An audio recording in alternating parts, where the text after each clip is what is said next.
for a very long time that Black women are arming themselves with all the tools they need to be the most successful people. And to see it all come to fruition, to see it manifest in this way so quickly, it's just beautiful.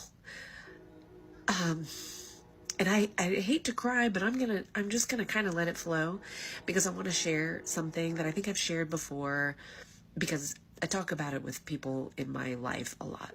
But as a mortgage loan officer for almost 20 years, I had the honor and privilege of helping so many single Black women become homeowners.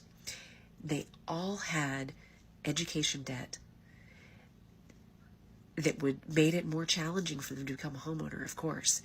And they had bachelor's degree, they had master's, some of them PhDs, and it was just amazing to see the dedication that they had to bettering themselves and the obstacles that they overcame to do it.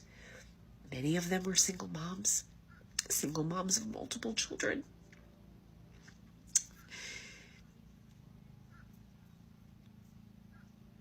Sorry, I'm a single mom myself. And so I know how hard it is to try to do anything for yourself when you're a mom. And these women did. And now here we are on this clock app, and I am witnessing the culmination and manifestation of all that hard work that I had the privilege of witnessing come together. And not only did they build all that for themselves and for their families, but they built it all and they're giving it away. While white culture and our own white families don't give anything even to their own. Not even to their own. They tell their own, suck it up and figure it out. It's just amazing. Y'all are amazing. We need to take notes. White people need to take a lot of notes. I just think Black women need to lead the way, and we need to get out of the way and let them do that. I think they can turn this country around. I think they should be in way more leadership positions. I think if we actually did have a system based on merit, that our corporations and our government would be filled with Black women cracking the fucking whip. And so I hope we take notes. I hope we take notes. And I want to say I'm sorry. I want to say I'm sorry on behalf of behalf of all of us. I can't even talk. This is just emotional. But I'm sorry for us. I'm sorry for centuries of us. And kudos to you. You're amazing. Like, you are. I don't want to pander to you. It seems there's something off-putting and about it, but you are. Like, you are. Collectively, as a whole, since I was a child, the Black women in my life, my mom had Black coworkers, and so I grew up around teachers, coaches, faculty, professional women, and you've all just been so strong and faithful. And I think this video is getting really long now, but this may warrant another video about true Christianity, like true Christians. Black women, in my experience, are far more faithful and walk like Christ than any white people do. Let's be for fucking real. Anyway, I've digressed a whole bunch. Thank you for watching if you've gotten this far. And go Panthers. Yeah, go Panthers. Peace out, y'all. Hello everybody, welcome back to the channel. As you know, this is your presenter Ginger Stories, and I'm hoping that you are fine wherever you're watching us from. Now, white women are sharing their heartfelt apology to black women in regards to the consequences of their actions. When I say their actions, I mean white women who voted for whoever they voted for. Now, they realized that they have destroyed something beautiful for black women. They've also destroyed something beautiful for themselves. But it is a reflection, for me, I think it is a reflection of regrets that they are having for missing in the opportunity that they could have gotten if they would have made the right decisions. And they knew damn well that their decision is going to affect black people politically, socially, economically, and most of it trying to understand the plight of black women in the United States, the plight of black men in the United States. You get to understand that they are speaking from a stance of guilt. This is just my take, because you can't tell me that you didn't know what you're doing will come with consequences, and how that's what is happening. So I want us to watch this video. I'll be back and we'll have a discussion in regards to this. I believe that such kind of discussions are important. So just even before jumping right into the video, do you think they are really sorry, or do you think they are saying this at a point of guilt and they just want to, do away with it? Because at the end of the day, they are women, whether black or white or brown, they are women. Is it a point from guilt? Is it from a point of guilt, or is it just trying to make things clear? So let's watch the video as you tell me that in the comment section. I'll be back. We'll have a discussion about this. To all black women of America, I want to express my heartfelt apology for the role that many white Americans, including white women, played in electing Donald Trump.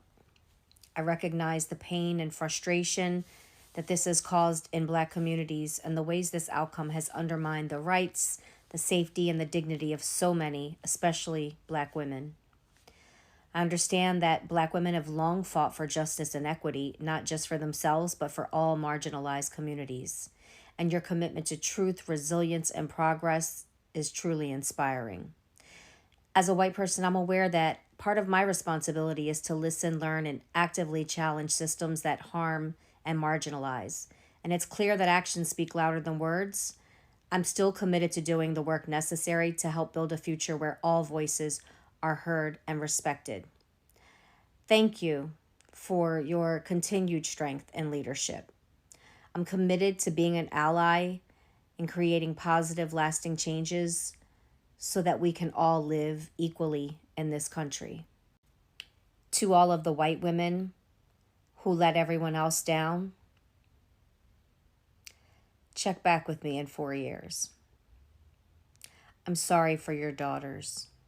I'm sorry for your sisters that you made a choice to vote a convicted criminal into the presidency.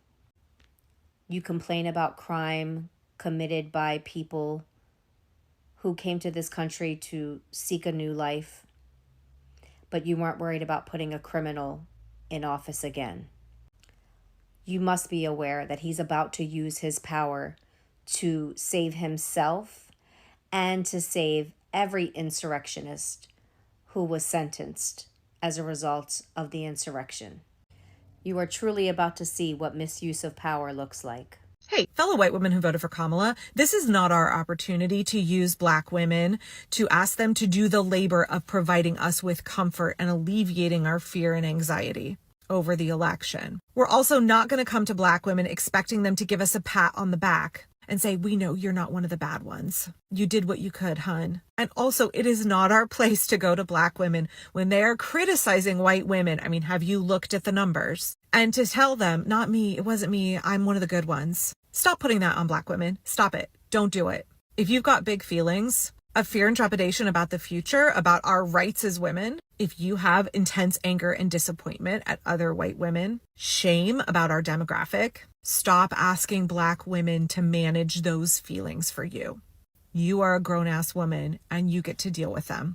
And then how you can turn those feelings into effective strategic action. Welcome back to another episode of A White Woman Talks About Race Because Black Women Are Tired.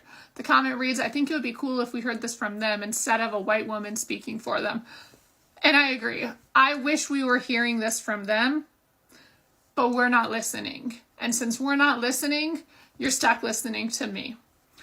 Black women have spent years and decades and lives and centuries trying to educate us, trying to fight for us, the collective us, and we have not been listening to them. As a white woman, if I am ever caught speaking over Black women, I hope you will call me out and call me out swiftly. However, I think that there is a difference between speaking over Black women versus expecting Black women to continue to do the labor of educating us when they have been saying the same thing for decades and we haven't been listening. It is time for us to stop relying on their labor and to bring the conversation back home, to start having it amongst ourselves, to start having it within our community, and to start having it within ourselves. Because if we pay attention to what Black women have been saying, then we would recognize that blue bracelets are the same as we understand the assignment. They're the same as putting a black square on Instagram. If we've been listening to Black women, then we don't need them to step in and tell us that we're doing the same damn thing. And again, we should never speak over Black women on Black issues, but as white women, we need to be talking about white issues. And racism is a white issue. It is a white thing. We are the ones doing it.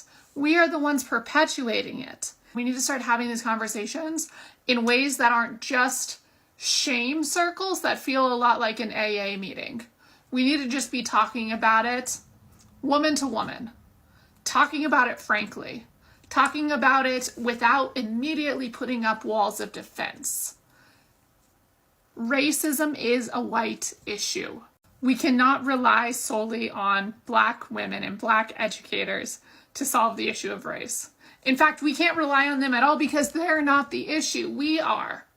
So we need to start relying on ourselves. We need to start taking the burden off of them to educate us and look at all of the educating that they've already done and start listening to it, start talking amongst each other about it. Because if we constantly wait for them to educate us and then we don't listen when they do, we're not moving anywhere. We're not helping anyone. We're not being the solidarity that we think we are. In the same way that we cannot solve issues of sexism and sexual assault until men start having conversations and holding each other accountable for the actions that they are doing, we cannot make any difference until we start holding each other accountable and calling others out before Black women have to get involved and call us out, right? A man does not have to wait for a woman to say, hey, that was a rape joke, that's inappropriate, for a man to step in and call it out. We understand that. So why do we think that the same is not true amongst ourselves when we're talking about race and how we inflict racism on Black women? Okay, white women. So now that we're feeling excluded from and kicked out of Dr. Barlow's Hillman Talk University, we're finally ready to have these conversations. I mean, okay, but it's not a good look for us that it took until we felt personally affected by all of this stuff to really take an interest. So let's talk about why we don't need to be in this particular space at this present moment learning from these Black women. Every single generation has some huge, awful, newsworthy event that really highlights how poorly Black people can be treated. And as it turns out, this is not our generation's first go around.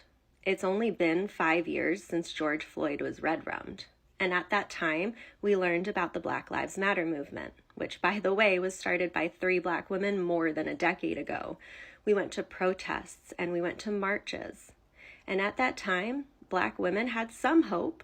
They gave us reading lists and they made content for us, articles and books and videos, trying so hard through their pain and their rage and their grief to explain things to us, to help us to understand. And now, 5 years later, we have the audacity to come into their comment sections and say, we want to learn this stuff. We don't know it. How else will we learn? That's not true. All of the stuff already exists.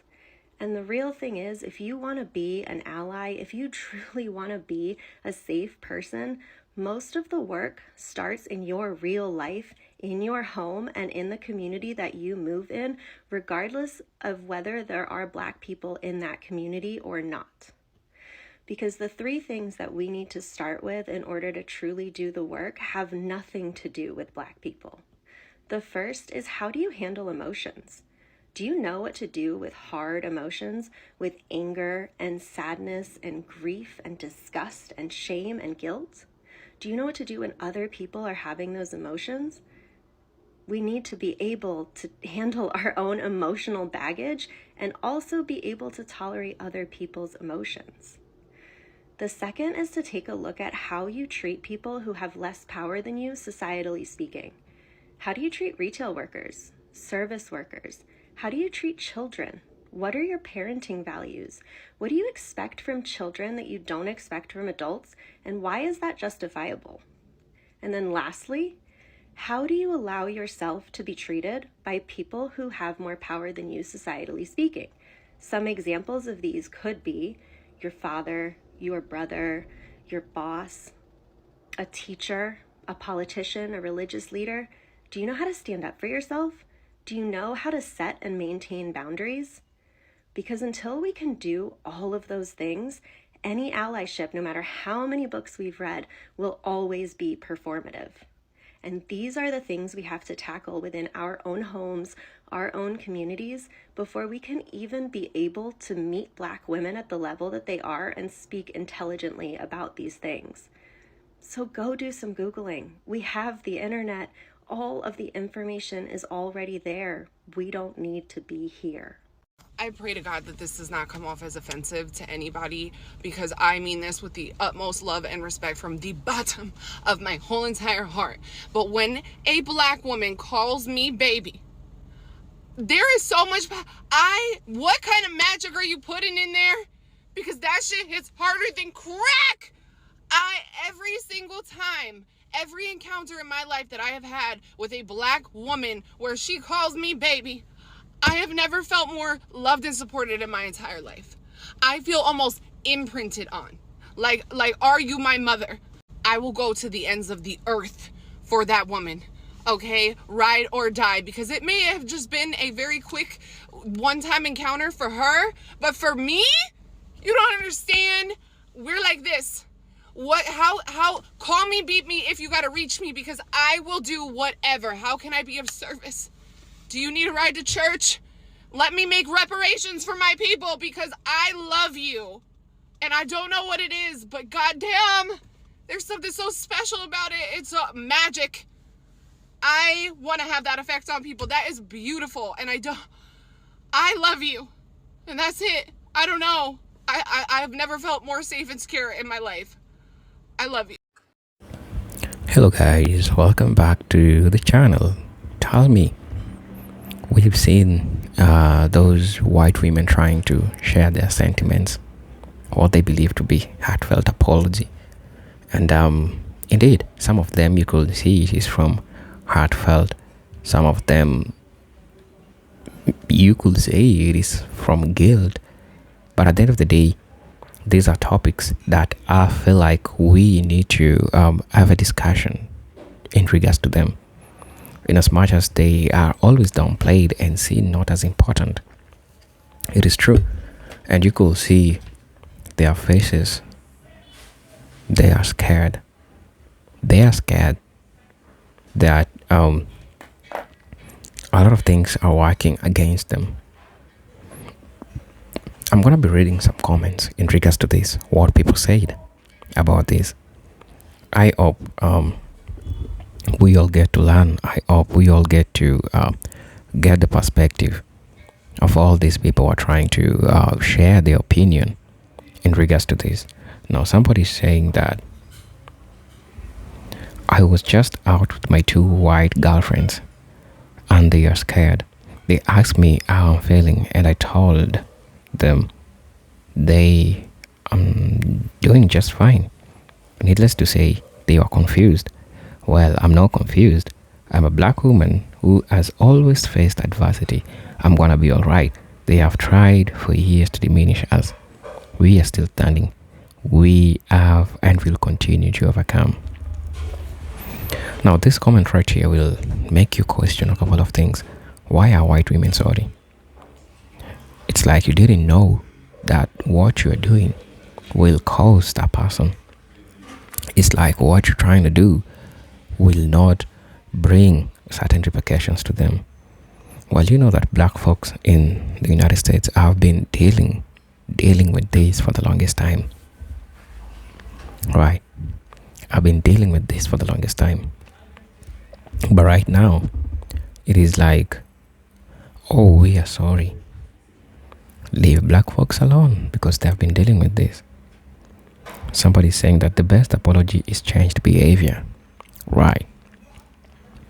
How long will you keep apologizing? At least show action. Show that you own your apology. Don't just apologize. Those are just words with emptiness. The best apology is change behavior. And how do you change behavior? By actions. Showing that indeed you are changing what you did or what you believed in. The indoctrination. Start by teaching your kids making the right decisions in the things that they are doing. Start by educating people. Let them know the truth. Let them understand what's going on. Somebody say that black sisters stay on vacation for the next 4 years. They didn't respect you or listen to you. Your silence is powerful. And rest and be safe. Yeah, I think it's time people give black people, a break from all this. Somebody saying that nope, the only reason why they are sorry now is because they being affected by the garbage cans policies. Yeah, it is true. That's why I was saying, is it really from a point of really being sorry? Or is it a point from being guilty? Or is it a point of using reverse psychology to ask black people, join hands with you? Right? So you might want to ask yourself those questions.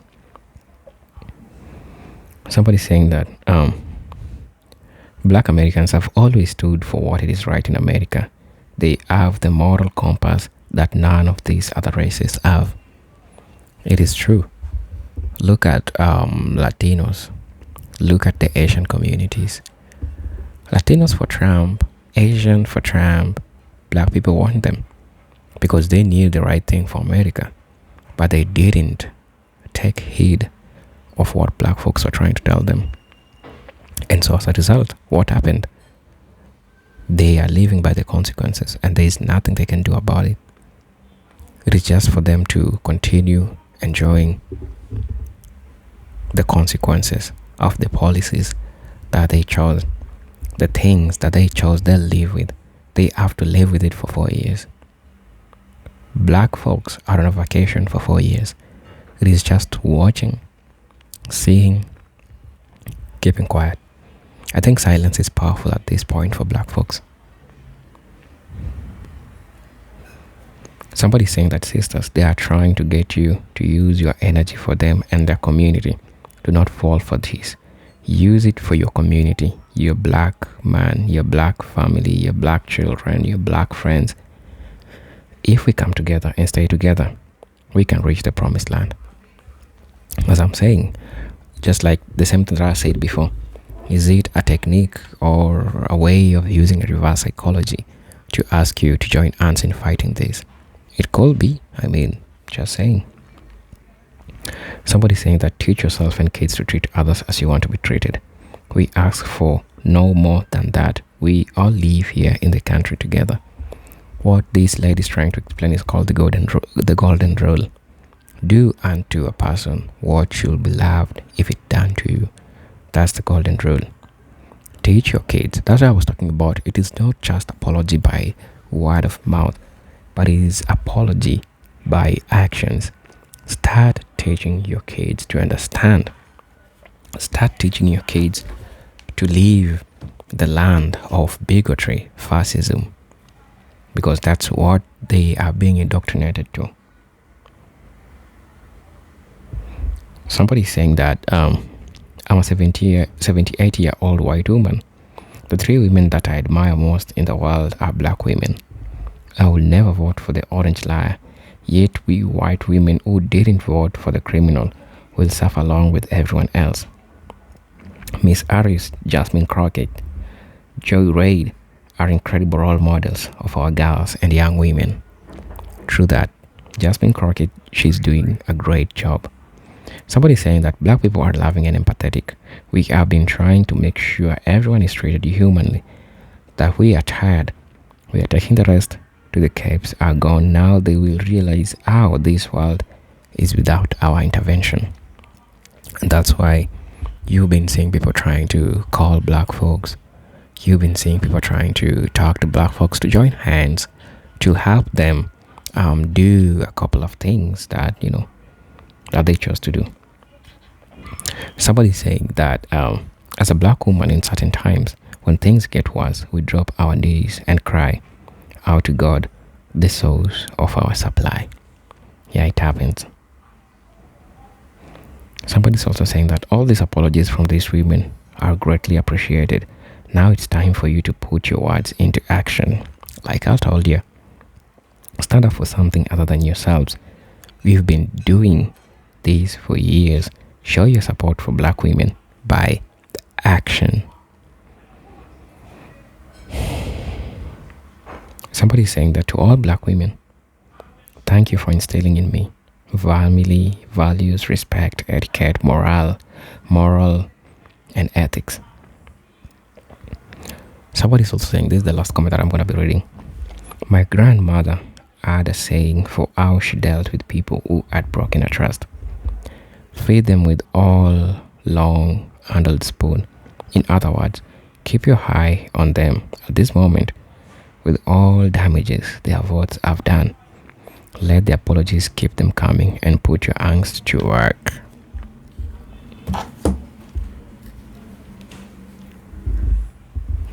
I'll most definitely want to know how you feel about this video, because a lot has been happening in the United States. I want to know, tell me what you think about this. It's important that we come to have a discussion. As I ask you, do you think it is from a point of guilt? Is it genuine? Or do you really think that these people want to change the things that are happening around them? I don't know. Let me know. I want to know. I'm so curious to know. As you know, this is your presenter, Agent Talk Stories. And I'm hoping to see you on my next video. If you're watching this video for the first time, I'll most definitely ask you to subscribe to the channel, join our membership, really get to see what we can offer you. But until then, let me see you on my next video. Be safe, stay safe, peace, love, and harmony. Salute.